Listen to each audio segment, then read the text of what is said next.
Hello everyone and welcome back to the Australian Evolutionary Movement radio podcast. It is NAFO here. It is a pleasure to be back after a while. It's been a while since we've done a video, and today we're going to get into the FBI raid in Trump's Mar-a-Lago home in Florida, which was a crazy story to really get into. There's a lot to unpack here. So I'm just going to get into the basics of it, which was really the search, which appeared to be focused on the classified material that Trump had brought with him to Mar-a-Lago after he left the White House. That's what they were saying. That's until things took a turn. Not only did they break into Trump's safe, but it was said they also looked through personal clothing of Melania Trump, even though they were ordered to only look for specific documents. And then even Eric Trump came out saying that the FBI agents that stormed the property had refused to hand over a warrant. They kicked a lawyer off the property, demanded staff turn off security cameras, and they also seized a phone from one of Trump's allies, Scott Perry. So as intrusive as that is, Trump is also suggesting that the FBI could have planted evidence in that 10-hour raid. So now with what happened with the raids, usually that's what you'd expect in third world countries, you know. With America looking more and more like a banana republic, you know, it's more political prosecution than anything. What do you reckon? Well, I think that's an excellent summary, Nathan, of what's going on. And I think the weaponization of the Justice Department in the United States is a travesty. And it's really not only a travesty, but it's really unfortunate that a remarkable, outstanding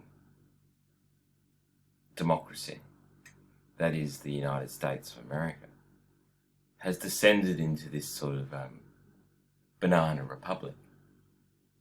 And with the weaponization of the bureaucracy and the bureaucratic and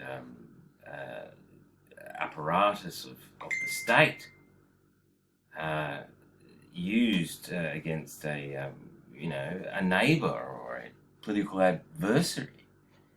I mean, like, they need to get on with representing the American people. I mean, we're seeing inflation there at fucking, I think, really understated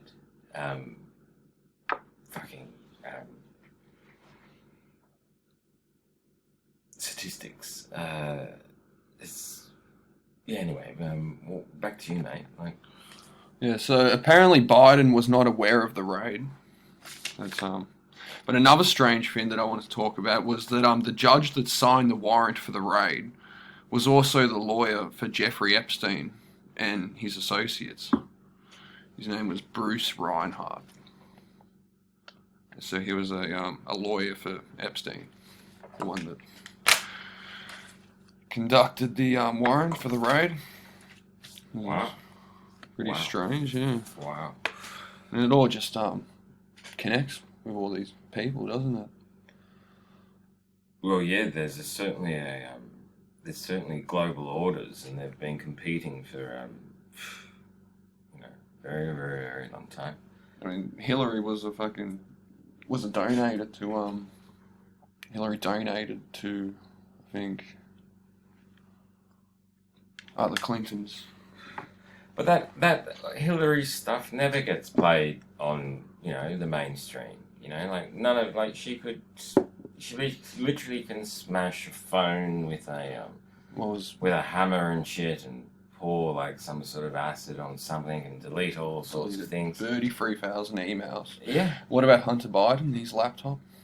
Well, yeah, you got to do, missile deals with the Ukrainians, like, you got to get your priorities right,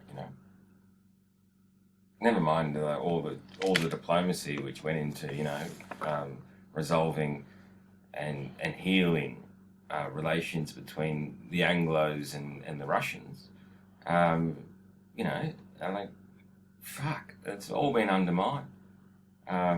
It's fucked up, mate. Democracy in the West. No. Well, particularly our relations between our Russian brothers and sisters and our, Anglo-American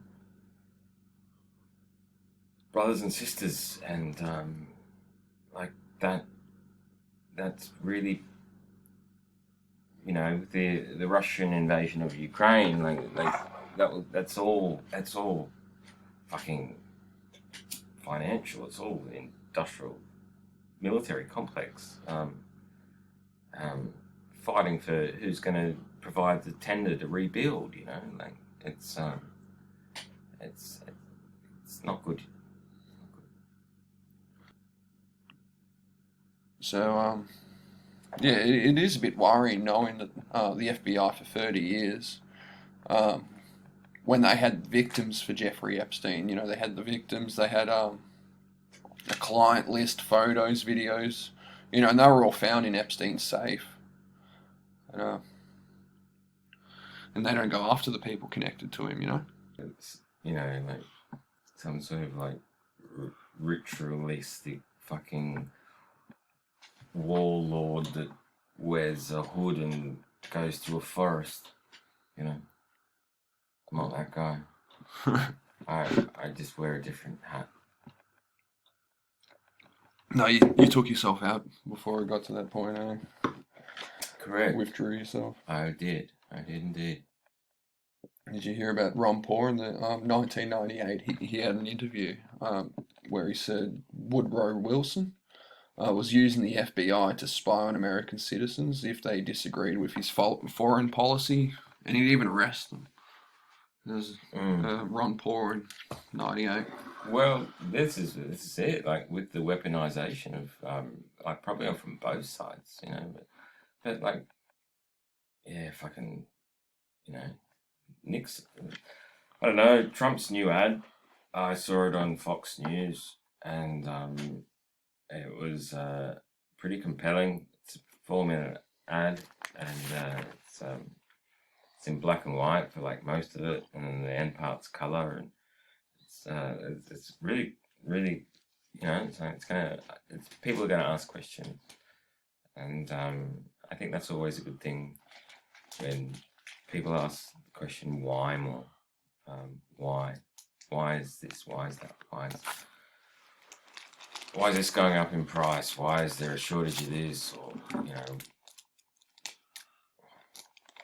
why did my parents be able to buy a house, or my grandparents be able to buy a house, and the medium house price in Sydney is fucking well over 1 point something million. So even if you win the lottery on Monday or Wednesday, you've still got a small mortgage.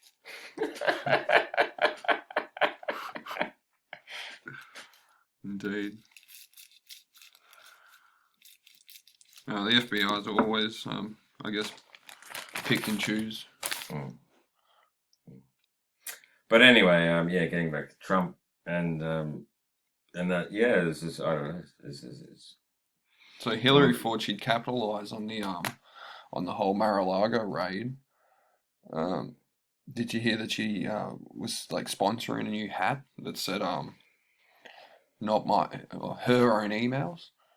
So she's selling them for $32.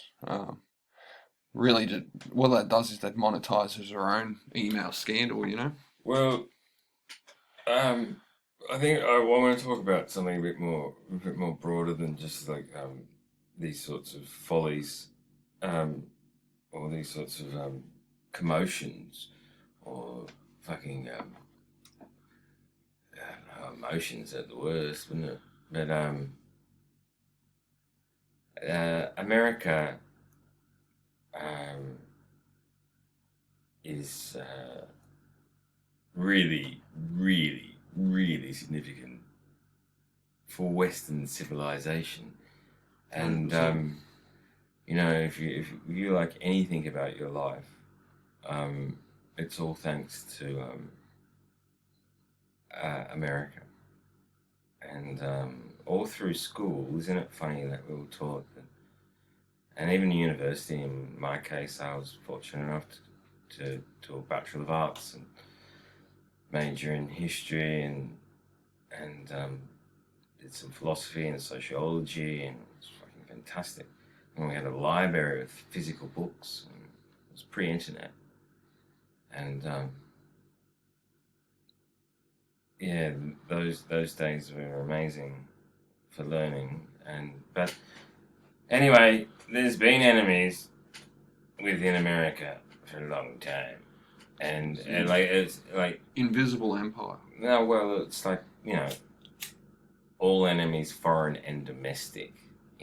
Like the Second Amendment, the right to bear arms, and the domestic part, like all the founding fathers who had such foresight into what their vision was for the United States of America, independent of England. It was fucking a dream. And like, yeah, the American dream, it lasted for a long time, but it fucking ended with fucking the Kennedy assassination. Mm. Fucking the Watergate and the Vietnam fucking war. America stopped fucking, to quote fucking summarize at least Ballard, J.G. Ballard, America didn't sell the dream anymore. They sold the fucking nightmare. Yeah, I heard once JFK died, became a lot more individualistic, for people. Well, once the currency got debased after Nixon, that was it. It was like, and then really, it happened in New York, 1975, man. Yeah. The city, the banks wouldn't lend the city any money. And then when this happened, imagine what that did to people's confidence in the city, in the state. So you got the state in New York, right? It's the new Rome, man. John Lennon called it the new fucking Rome, right? You got the fucking state of New York, right? The city council. It's like Wagga Council, but like it's New York, right? And you can't. The banks don't turn up to your meeting that you're holding. They have no respect for you. Like, they're like, we run the show, not you guys. So the bankers basically said to the mayor of New York, bend the fuck over. That's what happened. That's when everything changed.